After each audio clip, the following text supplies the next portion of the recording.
Hello, welcome to another episode of The Sprint Lane. This week brought to you by Cobbity Equine, who this breeding season will be standing Bling It On and Jillaby Kung Fu.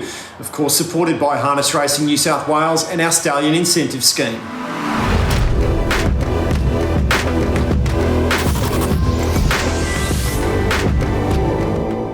It has been a busy week on the track, so let's get into some of the highlights. And we start in Bathurst, where Amanda Turnbull is in a seriously rich vein of form. Lady Angelina found a kick at the 125. Watto's Blaze of Glory won't go away. Look at Robert's Delight descending, but Lady Angelina too good for them. She's driven 5 winners, trained 5 as well over the past week in what has been a dominant month for one of the best in the business.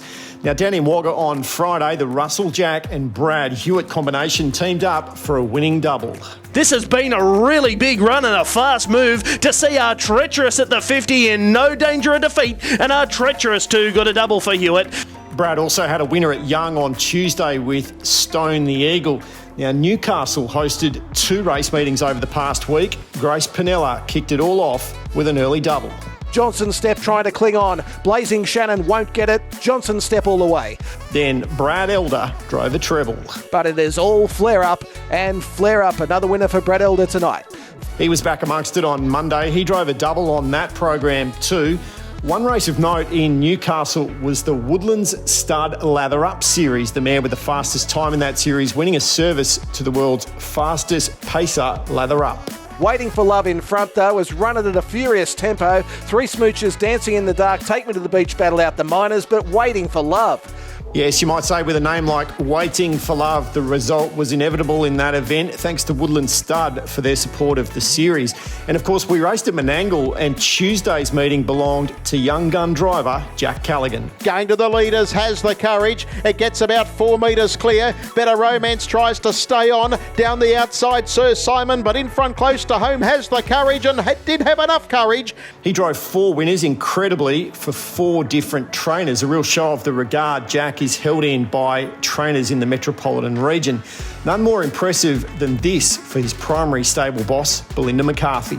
It's all Aldebaran Ravani. She's 15-20 metres in front. She is an absolute powerhouse trotter, and she bolts in 28.6 home, 153.9 the time. A huge win from Aldebaran Ravani in pretty slick time too. Now, 2 of the best trotters she will come up against in the Inter Dominion Series went head-to-head again on Saturday, and we had a boil-over result. Monaro Mia is steaming home on the inside. Drop the hammer. Goes up on the outside. Hammer time. Goes home the best. Drop the hammer. Causes a little mini boil over here and beats Tough Monarch. The long odds on Pop goes down. The Inter Dominion Championship for the Trotters is really shaping up beautifully. On that same card, we saw Kiwi pacer Spirit of Anzac remain unbeaten since coming to Australia, making it 3 in a row for trainer Jack Trainer. Arden's ace right off the track as Surfer's Delight when it's all over, but when the line is reached, Spirit of Anzac wins it again. That's 3 straight. A special mention to young Leighton Green, who drove his first Metropolitan double for Dean and Kerry McDowell. Miss Daytona spears through the middle with Cherish the Memories, but going to the lead, Xanadu starts to draw away. Leighton Green's going to get a Metro double here and down to the line. Leighton drove another winner for the McDowell stable at Penrith last night when caught on the edge. Won a tight one on a night of close finishes, except for the 7th on the program when Jared Alchin's 2-year-old gelding My Ultimate Cobber returned from a break in fine style for Chris Geary. My Ultimate Cobber now asserts its superiority over the field, comes clear. That's another Breeders' Challenge eligible horse. Interesting to note in that race, the 4 2-year-olds taking on the older company finished 1st, 2nd, 3rd and 4th. So the future is in pretty good hands.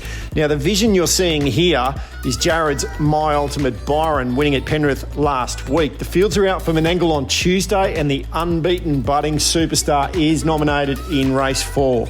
Keep an eye out for that. Now, another thing to keep an eye out for is enrolments are now open for those that are already registered in the education program to undertake licence upgrades. Now, the great thing about that is it is fully funded, but you have to act fast, and I can't stress that enough. You've only got a week to get in and enrol in those 4 units. You'll have to go to the Harness Racing New South Wales website to enrol for that. We have got a big week of racing ahead. You can watch it all on Sky Racing. Please stay safe, adhere to all those health protocols, and I'll catch you again next week on the Sprint Lane.